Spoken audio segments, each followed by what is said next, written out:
Now, Sports Talk with Brodes. Here's Hunter Brody.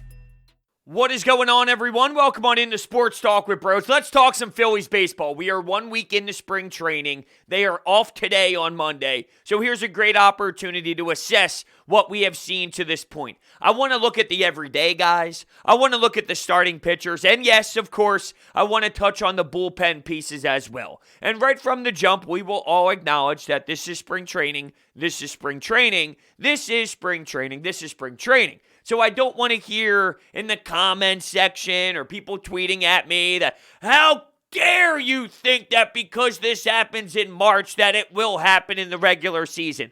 I don't think it will. I don't think everything translates. Quite frankly, I know everything doesn't translate, but I am so fired up for this team. I'm so excited just to break down baseball every single night that I am going to assess what I've seen to this point. It doesn't mean it will be what we see later on, but this is what we have seen to this point. So with the everyday guys, Andrew McCutchen, considering he will be your leadoff guy, and I'll somewhat try and throw this in at least an area of what the batting order will be. So we'll start with Andrew McCutchen. He does have a home run so far this spring training, and it was smooth, very quick through the zone with that swing. Fast, the speed was there. It was really solid. Then you saw the rock, paper, scissors between him and Dusty. I hate Dusty. I think he's awful. But there's nothing better than seeing Andrew McCutchen and him do the rock, paper, scissors. And what you're hearing from McCutchen himself and Joe Girardi, it seems like there's an agreement here. He feels good. He feels the best he has felt since the injury. And what do we expect from Andrew McCutchen? I think that's fascinating. He was clearly overpaid. He's a back end of the career guy right now, but he brings a lot to the clubhouse, to the locker room, very energetic. He's got a lot of respect. But when we talk about production, he's going to be around a 250 hitter with maybe a 350 OBP or so. Okay, it's not awful. It's not the greatest leadoff statistics in the world. Maybe around, I don't know how many home runs. So last year, in 57 games, he had 10 homers. The year prior, in 59 games when he got injured, he had 10 homers at that time. So maybe, remember, he's not going to play 162, considering where he is in his career. Let's say he's around 15 to 20 home runs. That's great, right? I mean, that's definitely solid from a home run standpoint. I think that's fair. I think that's a fair assessment on what you're going to get out of Kutch.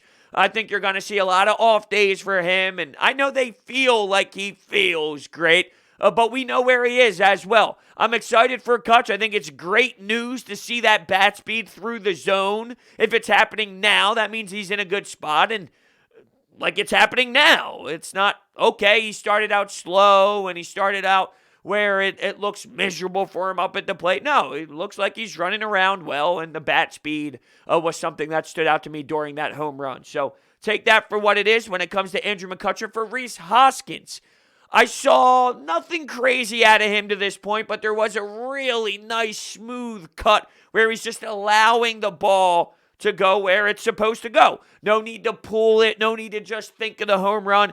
Go the other way with it. If it happens to go to right field, right through second base and first base, and it's a nice, smooth poke it the other way, then so be it, Rhys Hoskins. It doesn't always have to be that home run swing, and you got to pick and choose when you're going to try and pull it to left field, and when it's, hey, this is the pitch that they're giving me. Let me just take what they're giving me and throw it out towards right field, poke it out. Nice smooth stroke, bat through the ball, good extension with the hands, nice poke out to right field. That's something that I recognize from Rhys, but nothing wild. When it comes to Bryce Harper, his first at-bat was a moonshot, and I loved every single second of it, seeing him trot around the bases. Bryce Harper is special. Bryce Harper is a star. And I know that there's a lot of Bryce Harper haters out there that say he stinks, he's overpaid, he's not worth the money, he's not an MVP-type player anymore. Bryce Harper is a star.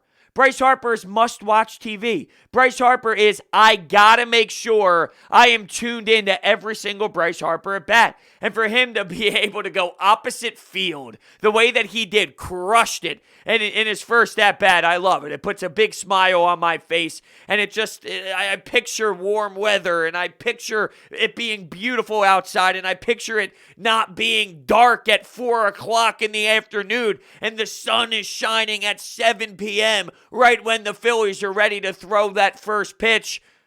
Bryce Harper, fantastic in his first outing. In the second outing, not so much against the Yankees. It wasn't a pleasant game offensively for the entire team, but nice to see Bryce swinging the stick very beautifully. I do want to play this cut. So during these spring training games, they are obviously having a bunch of people mic'd up, right? And he had some thoughts on what Dave Dombrowski has done so far this season. I want to play this 54-second clip. I think Dombrowski did an unbelievable job bringing in a really good mix of veteran guys and young guys to really round out our lineup and our bullpen and our starting staff as well. I thought the two great signs, he did a great job all the way around, but Tony Watson and Kinsler in our bullpen, bringing those veteran guys in to kind of mold some of the guys down there that are a little bit younger, bringing Brad Miller back. He's a great clubhouse guy, good person as well. Joycey, just all around, I think we've done a great job in bringing in the right guys, a good mix of veteran, middle-tier guys and young guys as well. So very excited about where we're going this year, very excited about getting started. I think we definitely need to have a sense of urgency of what we want to do as a team, as an organization, and it's going to be a tough division that we're playing in. So I'm really looking forward to getting it started.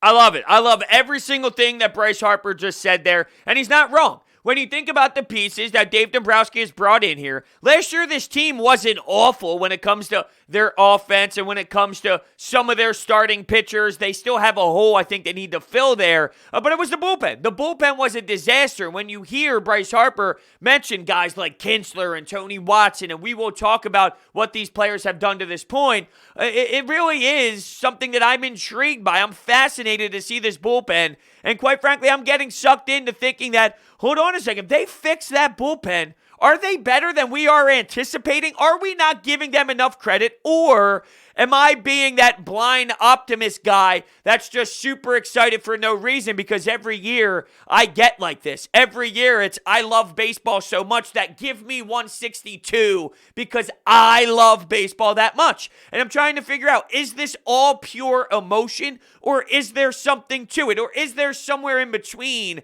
that I should fall? Because I am watching this bullpen pitch, and I'm watching guys throw 100. Alvarado consistently out of nowhere steps on the bump, and he's giving you 99. He's giving you 100. His slider is significantly harder than Aaron Nola's fastball. It's ridiculous. You have these hard-throwing guys. We were used to Cole Irvin. And then there's players like De Los Santos, where their miles per hour is up, their velocity is up. You even see it with who was it that threw the other day where I was like, whoa, hold on a second.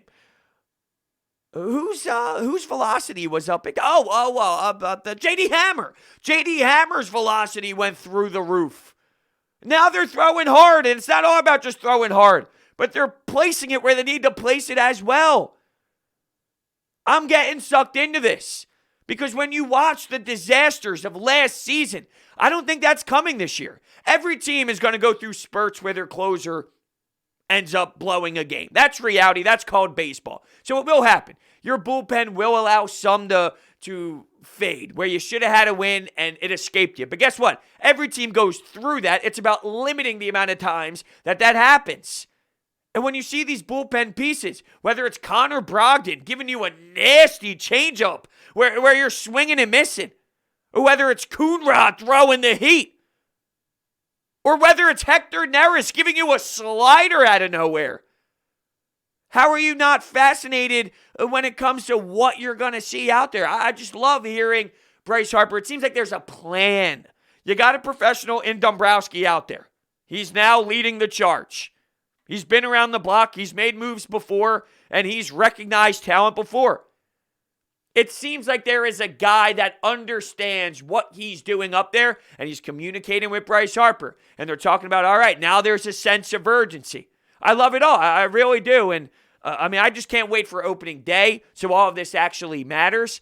But I think that this team can hang in there more than maybe we anticipated prior to the season starting, based off of what we're seeing out of some of these arms. Bullpen arms are very iffy. Some years they're great, some years they're average, some years they're brutal. You can have a guy go from brutal to great. You can have a guy go from great to brutal like Brandon Workman.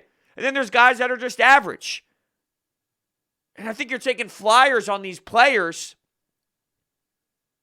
And it looks like these players have that skill set. Now look, Vince Velasquez had an amazing stretch of throwing the ball hard and getting strikeouts. So if Vince Velasquez looks that good in spring training, maybe we should dial back some expectations because he did have a nice outing his first go-around, and I even tweeted out the clips of him getting some monster strikeouts. What are we supposed to do with this information? Are we supposed to be excited about it? Are we supposed to be, oh, woohoo, here's Vince Velasquez? No, because we've seen this every single year. He has those games. He has those stretches. Guess what? Here comes the third time around the lineup. Here comes the fourth inning when he throws 38 pitches and his pitch counts at 97 after the fourth inning. We've seen that so many damn times. But my point is, if Vinny V is exploding and looking solid, does that mean we now need to recognize, hey, Vinny V's doing it. And if Vinny V's doing it, just think about it for a second. Getting back to Bryce Harper, he did bring up what happened with Odubel Herrera. And I definitely want to bring up the quotes of what he said during it. Now, when it comes to what he said, I think that for the most part, it was standard. It was a standard answer. I don't think it was anything strong. I don't think it was backing Odubel Herrera, but I don't think it was, I'm not going to be a good teammate towards Odubel Herrera. So he pretty much stated this. This is Bryce Harper on Odubel. Of course, I don't agree with what he did. I don't condone it. It just can't happen. You cannot do that kind of thing in this world or this life. But I'm not the maker. I'm not a person that can make the decision of forgiving him or not forgiving him. So I'm going to let Odubel do his thing, and that's about it. Now, I'll be honest with you. That is from Crossing Broad, Bob from Crossing Broad, who does an amazing job as my mouse batteries just died. And now I need to look behind me for my wired one. Give me 1 second. That's very unfortunate. I was actually thinking about that the other day, where I never had a problem yet where my Bluetooth mouse actually died on a pod. But here we are. All right, so I think, getting back to my point here, there was something about God in there and how I think it missed out on some words. So I just want to clarify. Bryce Harper on Odubel Herrera. I think there was more to that quote. Okay, hold on. So here's actually the audio. Let's play the audio from Bryce Harper. Of course, I don't agree with what he did. I don't condone it. It's something that just can't happen. You cannot, do that kind of thing in this world or in this life. But I'm not the maker. I don't make. I'm not a person that can make that decision of forgiving him or not forgiving him. I'm not God, so. I'm going to let Odubel do his thing and be him, and that's about it. Yeah, so to me, that's not taking either side. And I think it's big with that whole I'm not God thing that was left out of the original quote that I read, because he's saying, look, God is the one that will judge Odubel Herrera and forgive him, not forgive him. That's out of my control. I'm going to allow Odubel to be Odubel. So to me, I didn't take it as, hey, Bryce Harper's just 100%, hey, come on back, Odubel. But he's not also saying, hey, I hate Odubel Herrera and I can't stand anything about him.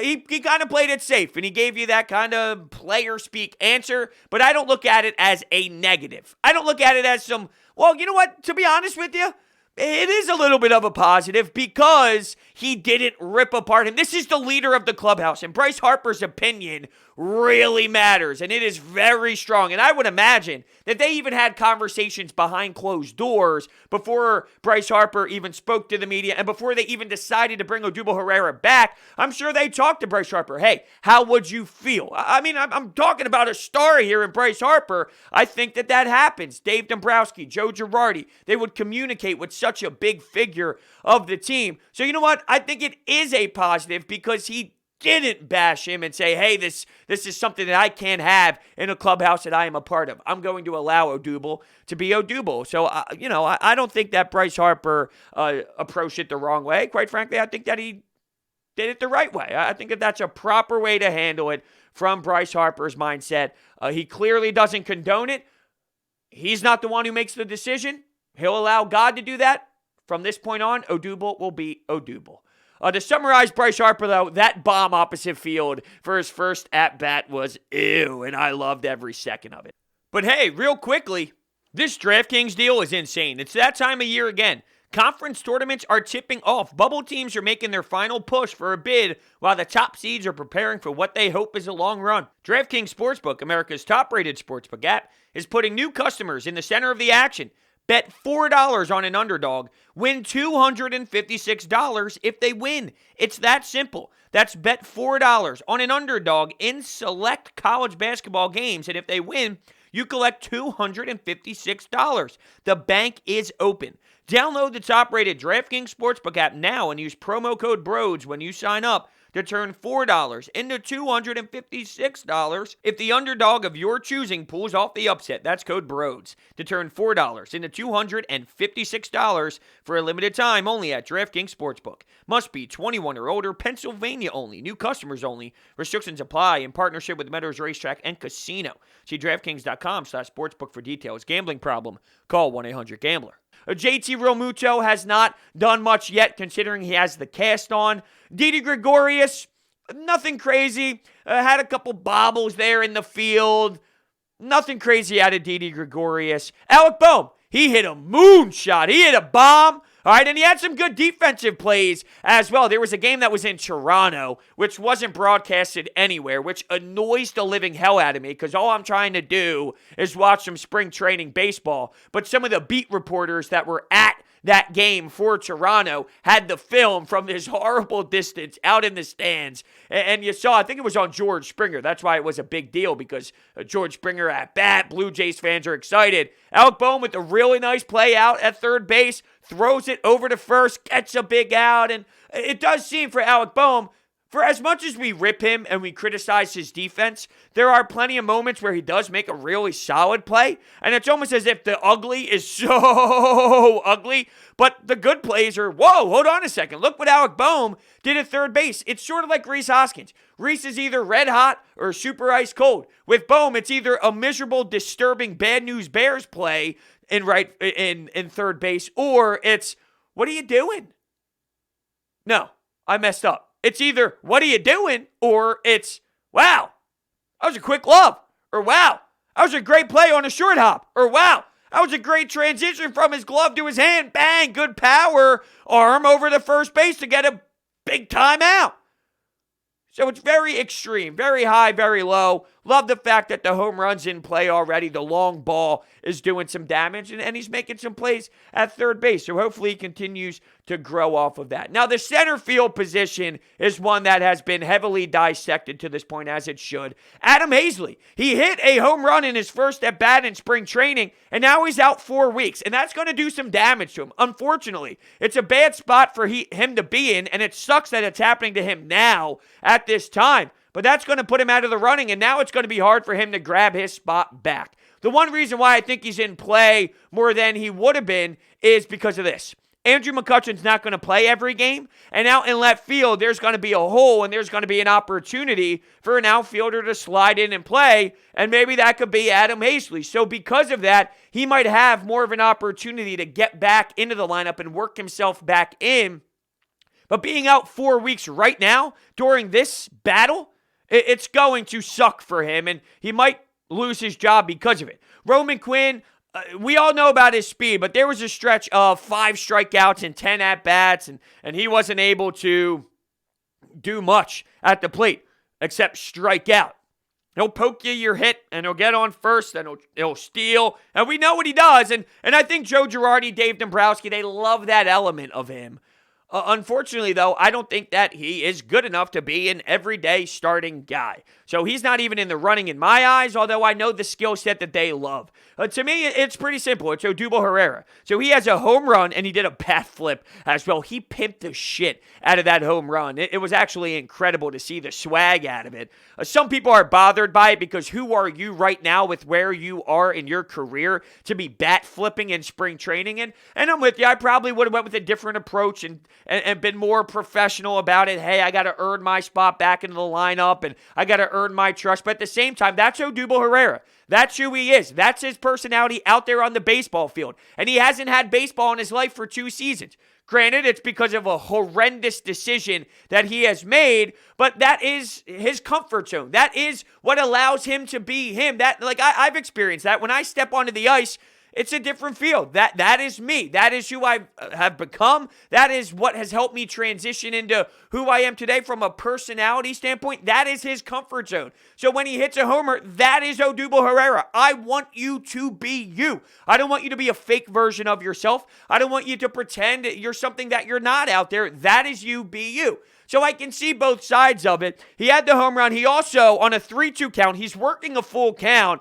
There was a man on first and second base. Just a nice, beautiful, going the other way hit with it, using the whole field, poking it out to left field, going the other way. That's big. That's monstrous. Now the bases were loaded, and they ended up actually getting, I believe it was a bases clearing double to give them a big-time lead. But Odubel Herrera working a full count, going the other way with it, and that's more impressive to me almost than the home run, because that's the little parts of the game. The home runs, yes, we understand that that's part of this, but when you start doing the little intangible stuff where it's working that full count, really working the count, that's impressive to me out of Odubel. He's also doing great in the field, started a relay out in right field, one of the games that he started out there.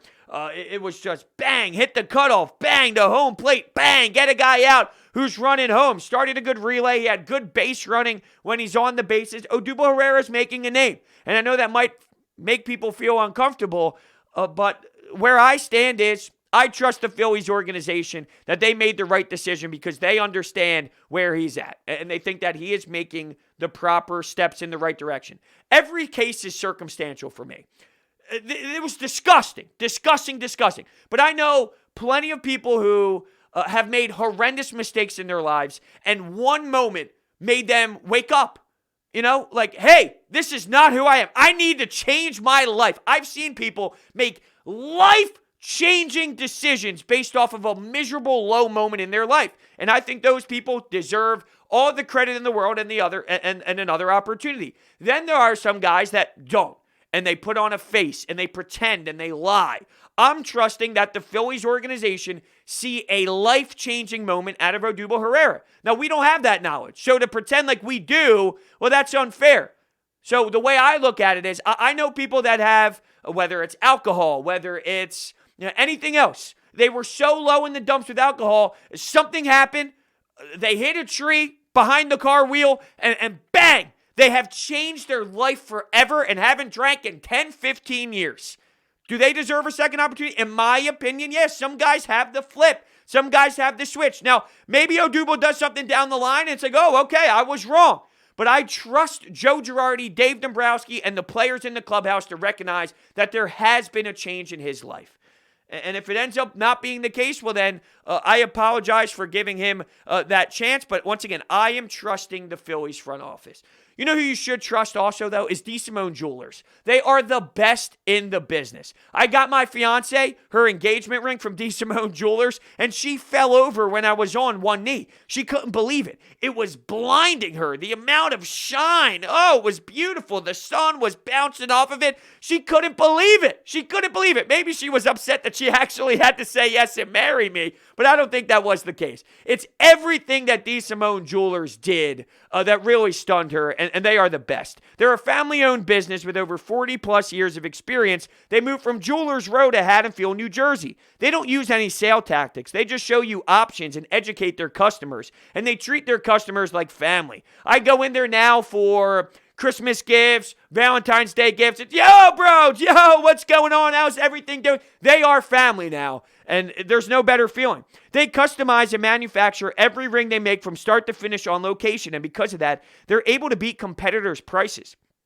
I've sent so many family members over to D. Simone Jewelers, and they all come back saying the same thing. Brodes, they are incredible. I know. I told you that. There's no one in the world that does better work than them. Tell them Brodes sent you. You'll know exactly what I mean when you reach out. More information is down below in the description. Their website and their phone number is located there.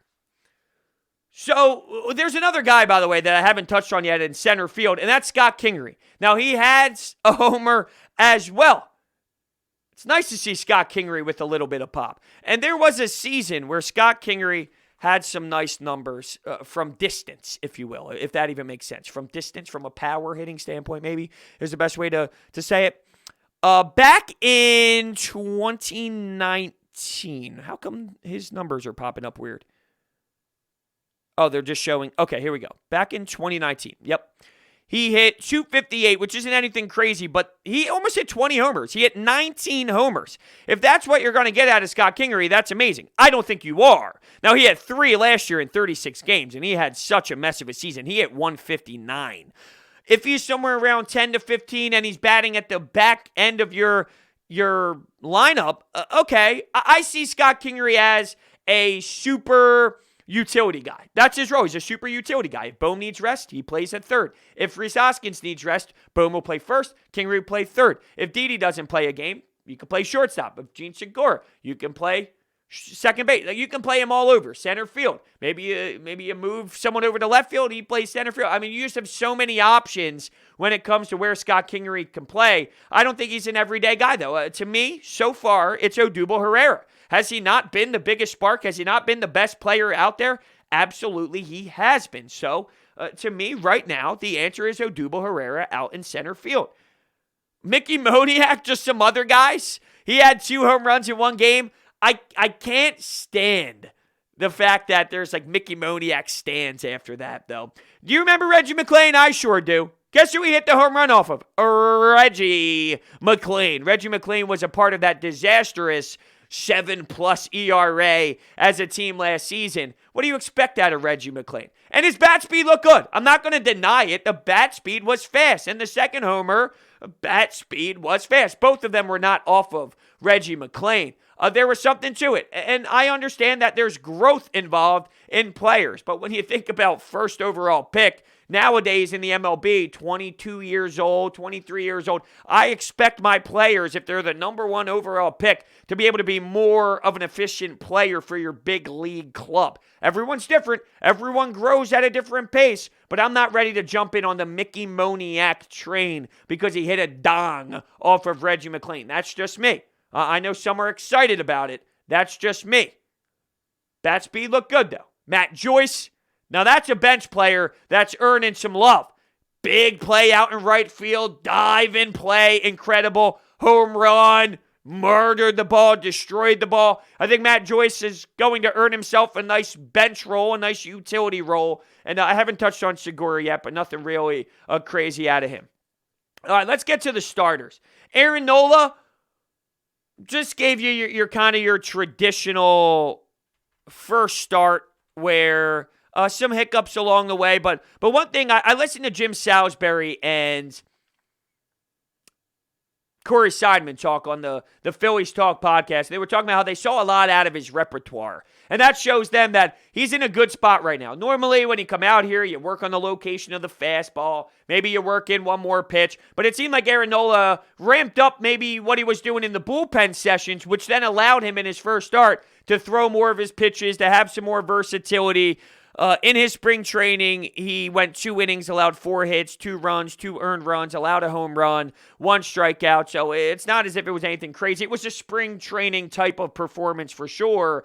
But just the fact that you're throwing different pitches, it seemed like he was on good trajectory for the start of the season, because most of the time your first outing, you're just kind of getting out there, trying to command your fastball, and you're working with some more. There's more there on the table for Nola, so that stood out to them. Zach Wheeler, he had a dud where, so when he just played the Yankees, his first at-bat against DJ LeMahieu, he had him swinging and missing for a strikeout. That was nice.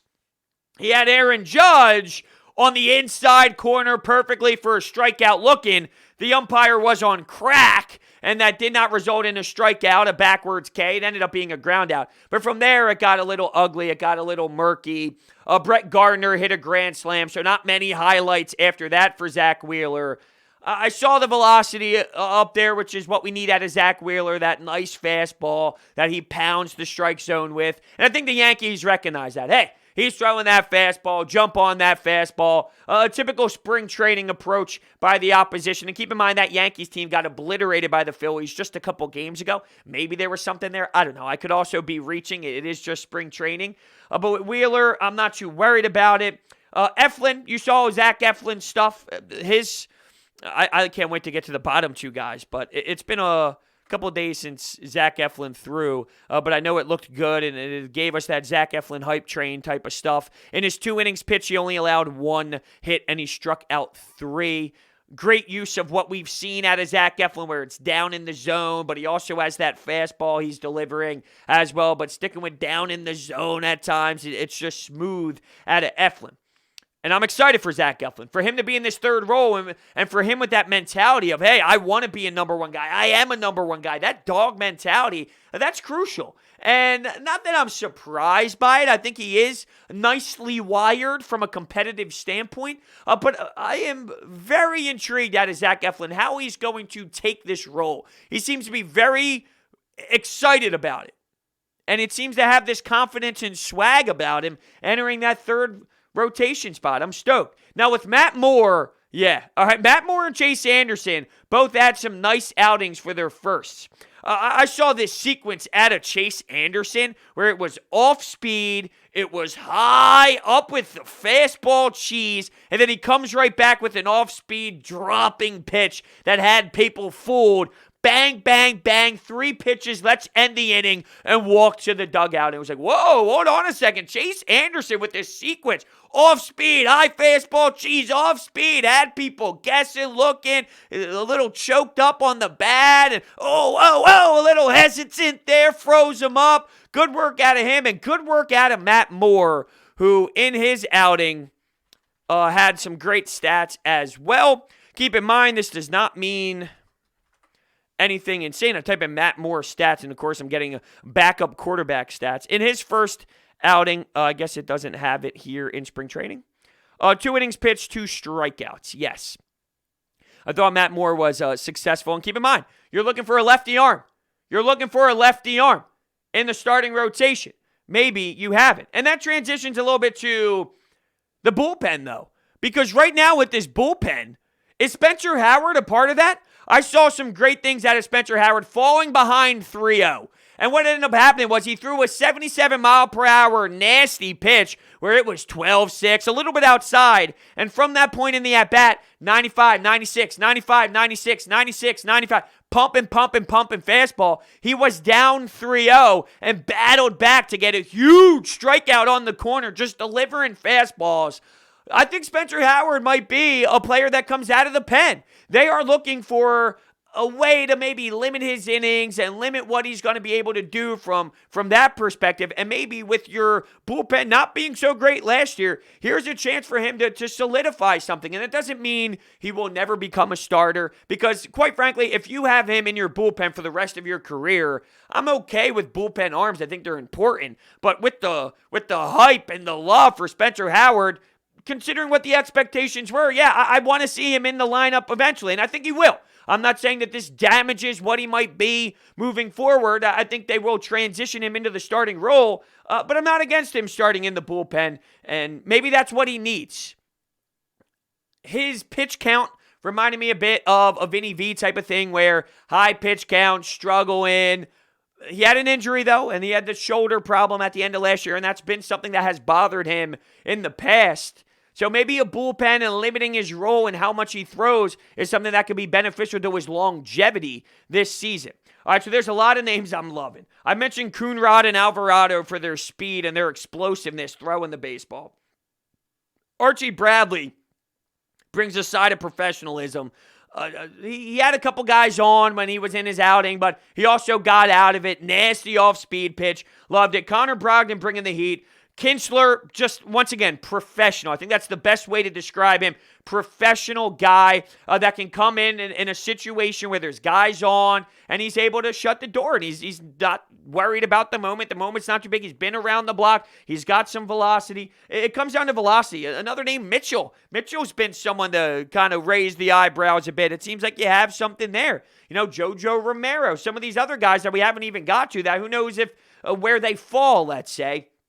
I think when you look at Brogdon, Alvarado, Coonrod, Bradley, Watson, Spencer Howard, Kinsler, Neris with the slider I mentioned. We're so used to his splitter and how many times he's throwing the splitter out of the zone. That's your pitch. Well, if that's your pitch, that makes me nervous. Because when it's not on and you're not hitting the strike zone, that splitter's a little worrisome. And players know that. If you're not dialed in on that night, hey, lay off a bit, because if he gets a little wonky and gets a little ugly, well, guess what? He's going to start walking guys. And you don't also have to rely on Neris to be that closer, which is huge as well. But everyone is throwing with speed and throwing with velocity, and we keep talking about the pitching coach and the changes that were made and just this competition as well. And I think we'll kind of tie it all together with the bullpen and where this team is right now with the overall view of competition.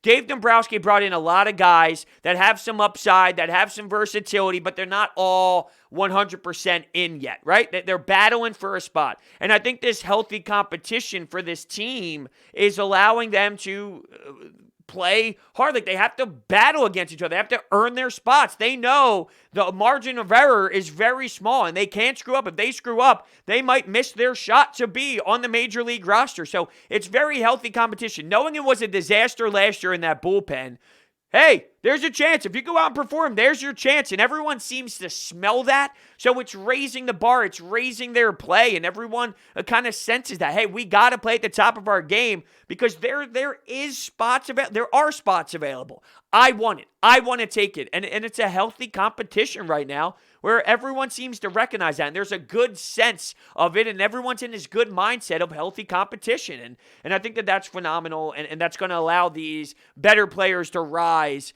to the top. So that's kind of where we are right now on this 1 week of spring training. I just wanted to give a little bit of, an overview, talk about how the guys have played. Someone just hit on briefly some of these players and where they are. But I love it. I'm thoroughly enjoying what I'm seeing to this point, and I miss the game so much. What I also love, just besides baseball, is Orbit Energy and Power. And with over 20 years of experience in the solar industry, they are home to your solar experts in residential and commercial projects. They are dedicated to making sure that your project is completed easily and properly by using high-quality materials and trained professionals to get the job done right. Their solar program helps eliminate your electric bill completely by offering flexible financing solutions such as $0 down. They also provide water purification systems, backup energy services, battery storage, and more. So check out their information. It is all down below. Thank you so much for listening, and I will see you next time.